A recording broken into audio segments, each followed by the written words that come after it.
ঘিওর সরকারি কলেজের অনলাইন ক্লাসে সবাইকে স্বাগতম জানাচ্ছি। আশা করছি তোমরা সবাই ভালো আছো। আমি মাহবুবা ইয়াসমিন, সহকারী অধ্যাপক, রাষ্ট্রবিজ্ঞান বিভাগ। আজকে তোমাদের অনলাইনে ক্লাস নেব। আমার ক্লাসটি মূলত রাষ্ট্রবিজ্ঞান বিভাগের অনার্স দ্বিতীয় বর্ষের ছাত্রছাত্রীদের জন্য এবং ডিগ্রি পাস কোর্সের দ্বিতীয় বর্ষের ছাত্রছাত্রীদের জন্য। অনার্স দ্বিতীয় বর্ষের পত্র এবং পত্রকোড হচ্ছে বাংলাদেশের রাজনৈতিক অর্থনীতি, পত্রকোড 22/1903, এবং ডিগ্রি পাস কোর্সের পত্র এবং পত্রকোড হচ্ছে বাংলাদেশের রাজনৈতিক অর্থনীতি চতুর্থ পত্র, পত্রকোড 12/1903। তো কী বিষয় নিয়ে আজকে আমরা আলোচনা করব জেনে নিই। অর্থনৈতিক ব্যবস্থা কি, বিভিন্ন প্রকার অর্থব্যবস্থা এবং বিভিন্ন প্রকার অর্থব্যবস্থার প্রধান বৈশিষ্ট্যসমূহ আজকে আমার আলোচ্য বিষয়। তো আসো প্রিয় স্টুডেন্ট, আমরা ক্লাসে প্রবেশ করি। আধুনিক রাষ্ট্রগুলো কল্যাণমূলক রাষ্ট্র, কিন্তু কল্যাণ সাধন করতে গিয়ে রাষ্ট্রকে নানা প্রতিকূলতার সম্মুখীন হতে হয়। কেননা রাষ্ট্রের যে জনসাধারণ, যে নাগরিক, তাদের চাহিদা অসীম আর সম্পদ অনেক সীমিত। এই সীমিত সম্পদ এবং অসীম চাহিদা, এ দুয়ের মধ্যে সমন্বয় সাধন করা রাষ্ট্রের নিকট প্রধান চ্যালেঞ্জ হয়ে দাঁড়ায়। ঠিক তখনই প্রয়োজন হয় অর্থনীতির, কেননা অর্থনীতি সীমিত সম্পদ দ্বারা কীভাবে অসীম চাহিদা পূরণ করতে হয় সেটির পথ বাতলে দেয়। তো সমাজবদ্ধ আর এখানেই রাজনীতি এবং অর্থনীতির মিল খুঁজে পাওয়া যায়। সমাজবদ্ধ মানুষের সর্বোচ্চ কল্যাণ সাধনই হচ্ছে রাষ্ট্রের লক্ষ্য, আর অর্থনীতির মূল লক্ষ্য কিন্তু সমাজবদ্ধ মানুষের কল্যাণ সাধন করা। এই লক্ষ্য পূরণের জন্য এক এক দেশে এক এক ধরনের অর্থনৈতিক ব্যবস্থা প্রচলিত রয়েছে। তো অর্থনৈতিক ব্যবস্থা কাকে বলে, অর্থনৈতিক ব্যবস্থা কি, এর বিভিন্ন প্রকার যে প্রকারভেদ অর্থনীতিবিদরা করেছেন সেটি আমরা দেখব। যে সকল প্রাতিষ্ঠানিক এবং আইনগত কাঠামোর মাধ্যমে মানুষের অর্থনৈতিক কার্যাবলী পরিচালিত ও নিয়ন্ত্রিত হয় তাকে অর্থনৈতিক ব্যবস্থা বলে। প্রত্যেক রাষ্ট্রের মৌলিক অর্থনৈতিক সমস্যা একই, তবে এর সমাধান প্রক্রিয়া রাষ্ট্রভেদে ভিন্ন ভিন্ন। আর এই ভিন্নতার কারণে পৃথিবীর বিভিন্ন দেশের অর্থনৈতিক ব্যবস্থাও ভিন্ন ভিন্ন। বর্তমান বিশ্বে নানা দেশে নানা ধরনের অর্থনৈতিক ব্যবস্থা প্রচলিত আছে। তো পৃথিবীব্যাপী যেসব অর্থ ব্যবস্থা বিভিন্ন দেশে প্রচলিত আছে তার একটি ছক আমরা দেখতে পাচ্ছি। তোমরা দেখো, 6টি ভাগে ভাগ করা হয়েছে। 1 পুঁজিবাদী অর্থব্যবস্থা, 2 সমাজতান্ত্রিক অর্থব্যবস্থা, 3 মিশ্র অর্থব্যবস্থা, মধ্যম শ্রেণীর শাসন 4, 5 মুক্ত বাজার অর্থনীতি এবং 6 ইসলামী অর্থনীতি। প্রথমেই জেনে নেওয়া যাক পুঁজিবাদ বা ধনতন্ত্র সংজ্ঞা কাকে বলে। যে অর্থনৈতিক ব্যবস্থায় সম্পদ ও উৎপাদনের উপকরণের উপর ব্যক্তিগত মালিকানা স্বীকৃত এবং অর্থনৈতিক কর্মকাণ্ড ব্যক্তিগত উদ্যোগে অবাধ প্রতিযোগিতার ভিত্তিতে মুনাফা লাভের উদ্দেশ্যে পরিচালিত হয় তাকে পুঁজিবাদ বা ধনতন্ত্র বলে। সমাজবিজ্ঞানী স্কেফার ও ল্যাম এর মতে পুঁজিবাদ এমন একটি অর্থনৈতিক ব্যবস্থা যেখানে উৎপাদনের উপকরণসমূহের অধিকাংশই ব্যক্তির হাতে থাকে এবং অর্থনৈতিক কর্মকাণ্ডের প্রধান উৎসাহ বা লক্ষ্যই হচ্ছে মুনাফা বা সঞ্চিতি লাভ। লেনিন বলেছেন, পুঁজিবাদ বলতে পণ্য উৎপাদনের ওই উন্নত স্তরকে বোঝায় যেখানে মনুষ্য শ্রমের উৎপাদন শুধু নয়, মনুষ্য শ্রমশক্তি নিজেই পণ্যে পরিণত হয়। ইভিলস্টেইন বলেন, পুঁজিবাদ শুধু একটি বিশেষ ধরনের অর্থব্যবস্থাই নয়, এটি একটি সমাজ ব্যবস্থাও বটে। সুতরাং বলা যায় পুঁজিবাদ হচ্ছে এমন এক ধরনের অর্থনৈতিক ব্যবস্থা যেখানে উৎপাদনের উপকরণসমূহ ভূমি, শ্রম, মূলধন, সংগঠন ইত্যাদি ব্যক্তি মালিকানায় নিয়ন্ত্রিত হয়। মুনাফার ভিত্তিতে এটি পরিচালিত হয় এবং প্রতিযোগিতার মাধ্যমে এটি সংগঠিত হয়। পুঁজিবাদী ব্যবস্থার দার্শনিক ভিত্তি হচ্ছে ব্যক্তি স্বাতন্ত্র্যবাদ এবং মুনাফা লাভই হচ্ছে এই ব্যবস্থার মূল লক্ষ্য। পুঁজিবাদী অর্থব্যবস্থার কতগুলো বৈশিষ্ট্য আমরা দেখতে পাচ্ছি এখানে। প্রধান বৈশিষ্ট্য: ক, ব্যক্তি মালিকানা। পুঁজিবাদী অর্থব্যবস্থার প্রধান বৈশিষ্ট্য হচ্ছে সম্পদের উপর ব্যক্তি মালিকানার স্বীকৃতি। এখানে কোনোরূপ রাষ্ট্রীয় নিয়ন্ত্রণ থাকে না। উৎপাদনের উপকরণসমূহ সম্পূর্ণরূপে ব্যক্তির নিয়ন্ত্রণে থাকে। খ, মুনাফা অর্জন।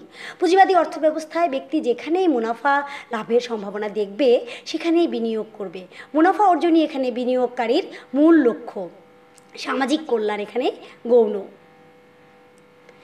গ অবাধ প্রতিযোগিতা। পুঁজিবাদের আরেকটি বৈশিষ্ট্য হচ্ছে অবাধ প্রতিযোগিতা। এ ধরনের অর্থব্যবস্থায় অর্থনীতির উপর রাষ্ট্রীয় নিয়ন্ত্রণ থাকে না, ফলে শিল্প মালিকদের মধ্যে বিভিন্ন বিষয়ে তীব্র প্রতিযোগিতা পরিলক্ষিত হয়, যেমন অধিক পণ্য উৎপাদন, বিক্রির কলাকৌশল, কম খরচে উৎপাদন এবং কম মূল্যে পণ্যটি ভোক্তার কাছে সরবরাহ করা। ঘ শ্রেণী বৈষম্য ও শ্রেণী সংঘর্ষ। মার্ক্সীয় ধারণায় পুঁজিবাদী রাষ্ট্রে দুটো শ্রেণী থাকে, বুর্জুয়া শ্রেণী এবং সর্বহারা শ্রেণী। এ ধরনের অর্থব্যবস্থায় উক্ত দুটি শ্রেণীর মধ্যে বৈষম্য এতটাই প্রকট আকার ধারণ করে যে এক পর্যায়ে শ্রেণী সংঘর্ষের সূত্রপাত ঘটে। তো আমরা 2 নম্বর যে প্রকারভেদ অর্থব্যবস্থার, সমাজতন্ত্র, এটি দেখে নিই। সমাজতন্ত্র কাকে বলে? সমাজতন্ত্র এমন এক ধরনের অর্থনৈতিক ব্যবস্থা যেখানে উৎপাদনের উপকরণগুলোর উপর ব্যক্তি মালিকানার পরিবর্তে সামাজিক বা রাষ্ট্রীয় মালিকানা প্রতিষ্ঠিত হয়, যার মূল উদ্দেশ্য সমাজের ধন সম্পদের ন্যায্য বন্টন, প্রত্যেকের কর্মসংস্থানের ব্যবস্থা, আয় ও ধন বৈষম্য হ্রাস, সর্বপ্রকার শোষণের অবলুপ্তি। এক কথায় সমাজের সামগ্রিক অর্থনৈতিক উন্নয়নই হচ্ছে সমাজতান্ত্রিক অর্থব্যবস্থার মূল লক্ষ্য। তো আমরা দেখে নিই সংজ্ঞা। সমাজতন্ত্রের সংজ্ঞা বিভিন্ন অর্থনীতিবিদ সমাজতন্ত্রের সংজ্ঞা দিয়েছেন। দার্শনিক বার্ট্রান্ড রাসেলের মতে সমাজতন্ত্র হলো ভূমি ও পুঁজির উপর সমমালিকানার সমর্থন।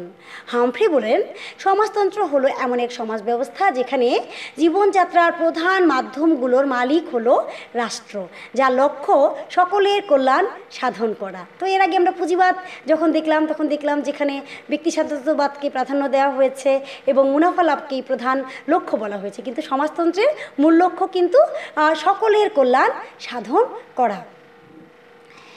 তো সমাজতন্ত্রের কতগুলো গুরুত্বপূর্ণ বৈশিষ্ট্য আমরা দেখে নিই। ক সামাজিক ও রাষ্ট্রীয় মালিকানা। সমাজতান্ত্রিক অর্থব্যবস্থার প্রধান বৈশিষ্ট্য হচ্ছে সম্পদের উপর মালিকানার, ব্যক্তিগত মালিকানার অবসান। জমি, কলকারখানা, খনি ও অন্যান্য সম্পদের উপর ব্যক্তি মালিকানার পরিবর্তে সমাজতন্ত্রে রাষ্ট্রীয় ও সামাজিক মালিকানা প্রতিষ্ঠিত হয়। খ জাতীয় আয়ের সুষম বন্টন। সমাজতন্ত্রের আরেকটি উল্লেখযোগ্য বৈশিষ্ট্য হলো জাতীয় আয়ের সুষম বন্টন। এখানে মূলনীতি হচ্ছে জাতীয় আয় বন্টনের ক্ষেত্রে প্রত্যেকে তার সামর্থ্য অনুযায়ী কাজ করবে এবং কাজ অনুযায়ী তার পারিশ্রমিক পাবে। সমাজতন্ত্রের আরেকটি বৈশিষ্ট্য হচ্ছে গ শোষণমুক্ত সমাজ ও সাম্য প্রতিষ্ঠা। আমরা এখানে দেখি যে শোষণহীন এবং সাম্য প্রতিষ্ঠাই হচ্ছে সমাজতন্ত্রের মূল লক্ষ্য। এই ব্যবস্থায় ব্যক্তি মালিকানার সুযোগ নেই বলে শোষণেরও সুযোগ নেই, ফলে রাষ্ট্রের প্রতিটি নাগরিক এখানে সমান সুযোগ সুবিধা ভোগ করার অধিকার লাভ করে। ঘ সর্বহারার একনায়কত্ব। কার্ল মার্কসের মতে সমাজতন্ত্রের চূড়ান্ত পর্যায়ে সর্বহারা শ্রেণীর একনায়কত্ব প্রতিষ্ঠিত হবে। পুঁজিবাদে শ্রেণী সংঘর্ষের ফলে পুঁজিপতি শ্রেণীর পরাজয় ঘটবে এবং সর্বহারা শ্রেণী রাষ্ট্রের ক্ষমতায় অধিষ্ঠিত হয়। এবার 3 নম্বর প্রকারভেদ মিশ্র অর্থব্যবস্থা বা মিশ্র অর্থনীতি। আসলে আমরা দেখে নেই মিশ্র অর্থনীতি কাকে বলে। অর্থনৈতিক ব্যবস্থা হিসেবে পুঁজিবাদ বা সমাজতন্ত্র উভয়েরই কতিপয় সুবিধা অসুবিধা, দোষ ত্রুটি রয়েছে। ফলে বর্তমান বিশ্বের অনেক দেশেই পুঁজিবাদ বা সমাজতন্ত্রের কোনোটি পুরোপুরি গ্রহণ না করে এর দোষগুলো পরিহার করে ভালো দিকগুলোকে নিয়ে একটি উন্নততর অর্থনৈতিক ব্যবস্থা গড়ে তোলার প্রচেষ্টা করা হয়েছে। এই যে উন্নততর অর্থ ব্যবস্থা গড়ে তোলার প্রচেষ্টা, একেই বলা হয় মিশ্র অর্থনৈতিক ব্যবস্থা। অর্থনীতিবিদ স্যামুয়েলসন বলেন মিশ্র অর্থনীতি বলতে এমন একটি অর্থনৈতিক ব্যবস্থাকে বোঝায় যেখানে উৎপাদন, ভোগ ও ভোগ কার্য সংগঠিত করার ক্ষেত্রে বাজার ব্যবস্থার সাথে সরকারি নিয়ন্ত্রণ ব্যবস্থারও সংমিশ্রণ ঘটে। অর্থাৎ এখানে ব্যক্তিগত মালিকানা যেমন থাকবে তেমনি সরকারি নিয়ন্ত্রণও থাকবে। তো আমরা আসলে দেখে নেই মিশ্র অর্থনীতির কতগুলো গুরুত্বপূর্ণ বৈশিষ্ট্য। ক রাষ্ট্রীয় ও ব্যক্তি মালিকানা। মিশ্র অর্থ ব্যবস্থায় সম্পত্তি এবং উৎপাদনের উপকরণগুলোর ওপর ব্যক্তি মালিকানা স্বীকৃত, তেমনিভাবে এখানে ব্যক্তি মালিকানার পাশাপাশি রাষ্ট্রীয় মালিকানার উপস্থিতিও লক্ষ্য করা যায়।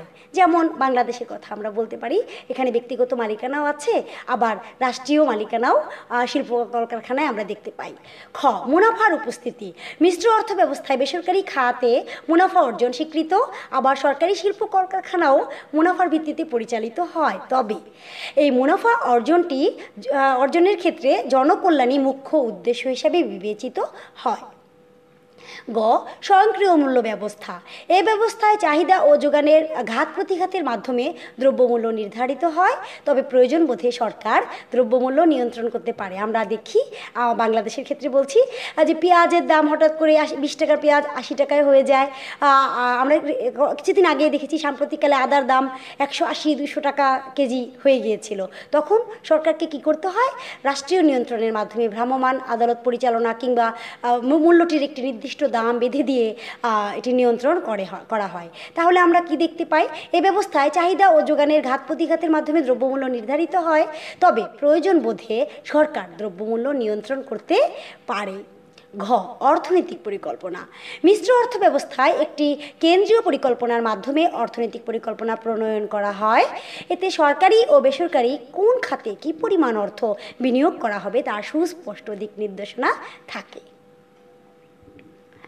অর্থব্যবস্থার চতুর্থ বা 4 নম্বর প্রকারভেদ হচ্ছে মধ্যবর্তী শাসন ব্যবস্থা। মাইকেল কেলেস্কি তার the social and economic aspect of intermediate regimes নামক প্রবন্ধে মধ্যবর্তী শাসন ব্যবস্থা সম্পর্কে বলেন, মধ্যবর্তী শাসন ব্যবস্থা এমন একটি রাজনৈতিক ব্যবস্থা যাতে নিম্ন মধ্যবিত্ত শ্রেণী, পেটি বুর্জুয়া শ্রেণী এবং বিত্তবান কৃষক শ্রেণীর মধ্যে ঐক্য প্রতিষ্ঠিত হয়। মধ্যবর্তী শাসন ব্যবস্থায় সমাজের একেবারে উঁচু বা নিচু স্তর থেকে শাসক শ্রেণীর আগমন না ঘটে মধ্যবিত্ত শ্রেণী থেকে শাসক শ্রেণীর আবির্ভাব ঘটে। শিক্ষক, ডাক্তার, উকিল, বুদ্ধিজীবী, ব্যবসায়ী, চাকুরিজীবী, পেশাজীবী প্রভৃতি পেশার ব্যক্তিবর্গ এই শাসন ব্যবস্থার ক্ষমতায় অধিষ্ঠিত হন। তো আমরা মধ্যবর্তী শাসন ব্যবস্থার বৈশিষ্ট্যগুলো, গুরুত্বপূর্ণ বৈশিষ্ট্যগুলো দেখে নিই। প্রিয় শিক্ষার্থী, দেখো তোমরা কয়ে আছে মধ্যবিত্ত শ্রেণীর শাসন। মধ্যবর্তী শাসন ব্যবস্থায় মধ্যবিত্ত শ্রেণীর শাসন, রাষ্ট্রের শাসন কার্যে মধ্যবিত্ত শ্রেণীর অংশগ্রহণটি বেশি দেখা যায়। সেই জন্য এই ধরনের অর্থ ব্যবস্থায় মধ্যবিত্ত এবং নিম্নবিত্ত শ্রেণীর জীবনযাত্রার মান উন্নয়নের বিষয়টি প্রাধান্য লাভ করে। খ পেটি বুর্জুয়া শ্রেণীর প্রভাব। মধ্যবর্তী শাসন ব্যবস্থায় পেটি বুর্জুয়া শ্রেণী শাসনকার্য পরিচালনায় গুরুত্বপূর্ণ ভূমিকা পালন করে। সামরিক, বেসামরিক প্রশাসন, শিক্ষা, ব্যবসা বাণিজ্য সকল ক্ষেত্রে এই শ্রেণী দায়িত্ব পালন করে থাকে। মধ্যবর্তী শাসনের অর্থব্যবস্থার আরেকটি বৈশিষ্ট্য হচ্ছে গ আমলাতন্ত্রের উপস্থিতি। আমরা দেখতে পাই যে এখানে এই ধরনের শাসন অর্থব্যবস্থায় আমলাতন্ত্রের উদ্ভব বা জন্ম ঘটে রাষ্ট্রীয় নিয়ন্ত্রণের কারণে। পেটি বুর্জুয়া শ্রেণী হতেই মূলত জনগণ আমলা হয়ে থাকেন। ঘ ভূমি সংস্কার ও সামন্ত শ্রেণীর ক্ষমতা হ্রাস। ভূমি সংস্কারের মাধ্যমে এই শাসন ব্যবস্থায় ভূমির মালিকানার পরিবর্তন ঘটে। এতে সামন্ত শ্রেণীর ক্ষমতা হ্রাস পায় এবং গ্রামীণ ধনী কৃষকদের ক্ষমতা বৃদ্ধি পায়। 5 নম্বর প্রকারভেদ মুক্ত বাজার অর্থনীতি, ফ্রি মার্কেট ইকোনমি। বাজার অর্থনীতি বা মুক্ত বাজার অর্থনীতি বর্তমান বিশ্বে সর্বাপেক্ষা আলোচিত একটি অর্থনৈতিক ব্যবস্থা। এটি মূলত ব্যক্তি স্বাতন্ত্র্যবাদের উপর ভিত্তি করে গড়ে উঠেছে। ব্যক্তি স্বাতন্ত্র্যবাদে বলা হয় যে ব্যক্তির অর্থনৈতিক কার্যকলাপে রাষ্ট্র বা সরকারের কোনো হস্তক্ষেপ থাকবে না। ব্যক্তি একাধারে এখানে ক্রেতা এবং একাধারে অন্যদিকে ব্যক্তিই হচ্ছে এখানে বিক্রেতার ভূমিকা পালন করবে। ব্যক্তির এরূপ অর্থনৈতিক কর্মকাণ্ডের উপর রাষ্ট্রের বা সরকারের কোনো রূপ নিয়ন্ত্রণ থাকবে না এবং এই অর্থ ব্যবস্থাটি হবে বিশ্বব্যাপী। স্বভাবত আমরা তাহলে জেনে নিই মুক্তবাজার অর্থনীতির সংজ্ঞা। বিভিন্ন অর্থনীতিবিদ বিভিন্ন রকম সংজ্ঞা দিয়েছেন। অ্যাডাম স্মিথ বলেছেন, মানুষ স্বভাবতই স্বার্থপর এবং আত্মকেন্দ্রিক। স্বীয় স্বার্থে মানুষ যে অর্থনৈতিক ব্যবস্থার আশ্রয় নেয় তাই স্বনিয়ন্ত্রিত ব্যবস্থা, বাজার ব্যবস্থা বা মুক্তবাজার অর্থনীতি। অর্থাৎ মানুষ নিজের স্বার্থে যে অর্থ ব্যবস্থা বা বাজার পদ্ধতি গড়ে তোলে সেটি হচ্ছে মুক্তবাজার অর্থনীতি। ভেলফ্রেডো প্যারেটোর মতে সহজভাবে উৎপাদন ও ভোগের স্বাধীনতা নিশ্চয়তা যে অর্থনীতি প্রদান করে সেটি হচ্ছে মুক্তবাজার অর্থনীতি। তো প্রিয় শিক্ষার্থী, আসো আমরা মুক্তবাজার অর্থনীতির কতগুলো গুরুত্বপূর্ণ বৈশিষ্ট্য জেনে নেই। ক ব্যক্তি মালিকানা। মুক্তবাজার অর্থনীতিতে ব্যক্তি তার ইচ্ছা মতো সম্পত্তি অর্জন, ভোগ, হস্তান্তর করতে পারবে। খ মুনাফার উদ্দেশ্যে উৎপাদন। মুক্তবাজার অর্থনীতিতে সকল উৎপাদন কর্মকাণ্ডই হচ্ছে মুনাফার উদ্দেশ্যে পরিচালিত হয়। জনস্বার্থ এখানে মুখ্য বিষয় নয়। গ মুক্তবাজার অর্থনীতির সীমিত সরকারি খাত। মুক্তবাজার অর্থনীতিতে আমরা যে বৈশিষ্ট্য আরেকটি দেখতে পাচ্ছি, এটা সীমিত সরকারি খাত। এখানে রাষ্ট্র শুধু আইন শৃঙ্খলা প্রতিরক্ষা, বিচার ও আর্থসামাজিক অবকাঠামো উন্নয়নে নিয়োজিত থাকে। সকল প্রকার উৎপাদন কর্মকাণ্ড এখানে বেসরকারি খাতে পরিচালিত হয় এবং নিয়ন্ত্রিত হয়। ঘ, অবাধ বাণিজ্য নীতি। মুক্তবাজার অর্থনীতির গুরুত্বপূর্ণ আরেকটি বৈশিষ্ট্য হচ্ছে অবাধ বাণিজ্য নীতি। এই ব্যবস্থায় অভ্যন্তরীণ এবং আন্তর্জাতিক উভয় প্রকার বাণিজ্য অবাধে সংগঠিত হয়, অর্থাৎ বিনা বাধায় এক দেশ আরেক দেশের সাথে বাণিজ্য করতে পারে এবং এখানে রাষ্ট্র কোনো প্রকার নিয়ন্ত্রণ করতে পারে না। তো আমরা তারপরের 6 নম্বর যে অর্থব্যবস্থা, ইসলামী অর্থনীতি, এটি দেখে নেই। ইসলামী অর্থব্যবস্থার মূল কথা হচ্ছে পৃথিবীর সকল সম্পদের মালিক একমাত্র আল্লাহ তাআলা। তাই আল্লাহ নির্দেশিত পথে কেবল মানুষ উৎপাদন, বন্টন, ভোগ প্রভৃতি কার্যাবলী সম্পাদন করবে, যা মূলত কোরআন, হাদিস, ইজমা ও কিয়াস এই 4টি উৎস হতে উদ্ভূত। ইবনে খালদুন ইসলামী অর্থনীতির সংজ্ঞা প্রদান করেছেন। তিনি বলেছেন, ইসলামী অর্থব্যবস্থা হলো মহান আল্লাহ তাআলা প্রদত্ত, ইসলাম আরোপিত, আদর্শিত, বিশ্বাসগত ও নৈতিক বিধিনিষেধ রক্ষা করে উৎপাদন, উপার্জন, ব্যয় ও বন্টনের যাবতীয় তৎপরতা পরিচালনার জ্ঞান এবং বাস্তব কার্যক্রম গ্রহণ করার ব্যবস্থা। তো ছাত্রছাত্রীবৃন্দ, আসো আমরা দেখি ইসলামী অর্থনীতির প্রধান কতগুলো বৈশিষ্ট্য। ক, আল্লাহর ইচ্ছার প্রতিফলন। ইসলামী অর্থব্যবস্থার প্রধান বৈশিষ্ট্য হচ্ছে এর প্রতিটি বিধিবিধান আল্লাহর ইচ্ছার প্রতিফলন ঘটবে বিধিবিধানে। অন্যান্য সকল অর্থব্যবস্থা মানব রচিত, আর ইসলামী অর্থব্যবস্থা আল্লাহ প্রদত্ত। খ, ইসলামী শরীয়ত। ইসলামী অর্থব্যবস্থা ইসলামী শরীয়তের বিধিবিধান অনুসারে পরিচালিত হবে, অর্থাৎ কোরআন ও হাদিসের আলোকে এখানে অর্থনৈতিক সমস্যার সমাধান করা হয়। গ, সম্পদের মালিকানা। ইসলামী অর্থনীতিতে সম্পদের যে মালিকানা, সেখানে ব্যক্তিগত মালিকানা স্বীকৃত, তবে ইচ্ছামতো অবাধে অনেক সম্পদ কুক্ষিগত করা বা অপব্যয় করা আর এখানে অধিকার ব্যক্তির নাই। তো প্রিয় শিক্ষার্থী, আশা করছি তোমরা আমার ক্লাস উপভোগ করেছো। করোনার এই সময়টাতে বাসায় তোমরা পড়াশোনা করবে আর স্বাস্থ্যবিধি মেনে চলবে। বারবার 20 সেকেন্ড করে সাবান পানি দিয়ে হাত ধোবে, সামাজিক দূরত্ব রক্ষা করে চলবে, বাইরে বের হলে মাস্ক ব্যবহার করবে, অপ্রয়োজনে ঘরের বাইরে জানা। আর তোমরা এই সময়টাতে বাসায় নিয়ম করে পড়াশোনা চালিয়ে যাবে। তোমাদের জন্য অনেক শুভকামনা রইল। আমরা করোনাকে জয় করব, এই প্রত্যয় ব্যক্ত করে আজকের মতো আমার ক্লাস শেষ করছি।